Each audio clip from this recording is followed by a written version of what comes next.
പുതിയൊരു വീഡിയോയിലേക്ക് എല്ലാവർക്കും സ്വാഗതം. നമ്മൾ ഇന്ന് തയ്യാറാക്കാൻ പോകുന്നത് നല്ലൊരു സ്നാക്സ് റെസിപ്പിയാണ്. അതിനായിട്ട് ഒരല്പം അരിപ്പൊടി നമ്മൾ എടുത്തിട്ടുണ്ട്. കൂടാതെ അതിനൊപ്പം തന്നെ ഒരു സ്പൂണ് ഉഴുന്നും കൂടി നമ്മൾ എടുത്തിട്ടുണ്ട്. ഇനി ഇത് തയ്യാറാക്കുവാനായിട്ട് അടുപ്പത്ത് നമ്മൾ പാൻ വെച്ച് കൊടുത്തിട്ടുണ്ട്. ഈ പാനിലേക്ക് നമുക്ക് ഈ ഉഴുന്നിട്ട് കൊടുക്കാം.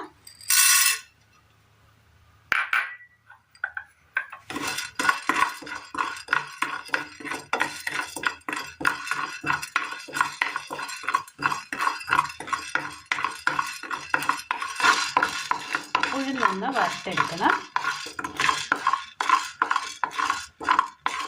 ആ ഉഴുന്നിൻ്റെ ആ കളറൊന്ന് മാറി വരുന്നുണ്ട്, ഒരു ബ്രൗൺ കളറായി വരുന്നുണ്ട്.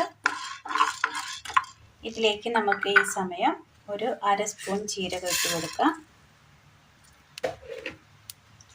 ഒരു ചെറിയൊരു കഷ്ണം കായം കൂടി,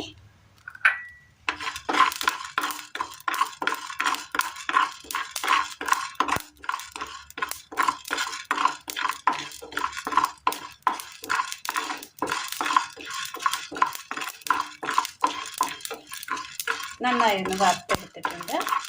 ഇത് നമുക്കൊരു പാത്രത്തിലേക്ക് മാറ്റി കൊടുക്കാം. അങ്ങനെ നമ്മൾ വറുത്തെടുത്ത ഈ കൂട്ടൊന്ന് തണുത്ത് വന്നിട്ടുണ്ട്.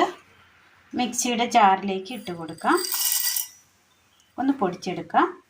ഒരു ബൗൾ എടുത്തതിന് ശേഷം ബൗളിലേക്ക് നമുക്ക് അരിപ്പൊടി ഇട്ട് കൊടുക്കാം. ഇത് വറുത്തെടുത്ത അരിപ്പൊടിയാണ്. ഇതിലേക്ക് നമ്മൾ പൊടിച്ചു കൊണ്ടുവന്ന ജീരകവും ഉഴുന്നും കായവും കൂടിയാണ് നമ്മൾ ഇട്ട് കൊടുക്കുന്നത്.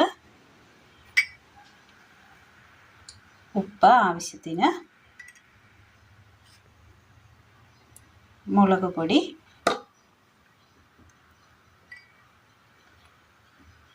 നന്നായി ഒന്ന് മിക്സ് ചെയ്ത് കൊടുക്കാം.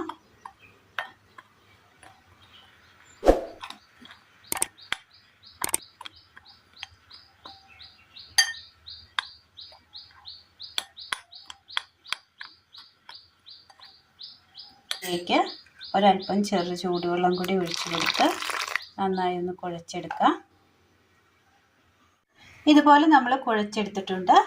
മാവ് നമ്മൾ സേവനാഴിയിലേക്ക് ഇട്ട് കൊടുത്തിട്ടുണ്ട്. ഇതുപോലെ 3 തുളയുള്ള ചില്ലാണ് നമ്മൾ എടുത്തിരിക്കുന്നത്. ഒരു പാത്രം അടുപ്പത്ത് വെച്ച് കൊടുത്തതിന് ശേഷം അതിലേക്ക് നമുക്ക് എണ്ണ ഒഴിച്ചു കൊടുക്കാം. ഒരുപാടൊന്നും വേണ്ട, ഒരല്പം മതി. ചെറിയൊരു അളവിലാണ് നമ്മൾ തയ്യാറാക്കുന്നത്.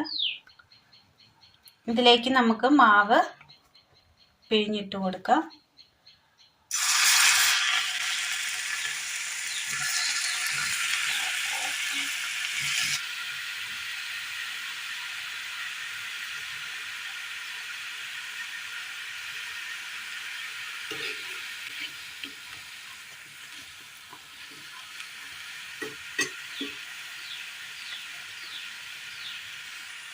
ഇതുപോലെ നമ്മൾ റോസ്റ്റ് ചെയ്തെടുത്തിട്ടുണ്ട്. ഇത് നമുക്ക് റെഡിയായി വന്നിട്ടുണ്ട്. കോരി മാറ്റാം. അങ്ങനെ നമ്മളെല്ലാം വറുത്തെടുത്തിട്ടുണ്ട്. ഇതിങ്ങനെ തയ്യാറാക്കി എടുത്താൽ നല്ല ടേസ്റ്റാണ്. 4 മണി ചായക്കൊപ്പം കഴിക്കാൻ പറ്റിയ നല്ല ടേസ്റ്റിയായ വളരെ പെട്ടെന്ന് തന്നെ തയ്യാറാക്കി എടുക്കാൻ പറ്റിയ നല്ലൊരു റെസിപ്പിയാണ്. എല്ലാവരും ഒന്ന് ചെയ്ത് നോക്കണം. വീഡിയോയെക്കുറിച്ചുള്ള അഭിപ്രായങ്ങൾ കമൻറ്റ് ബോക്സിൽ അറിയിക്കുവാൻ മറക്കരുത്.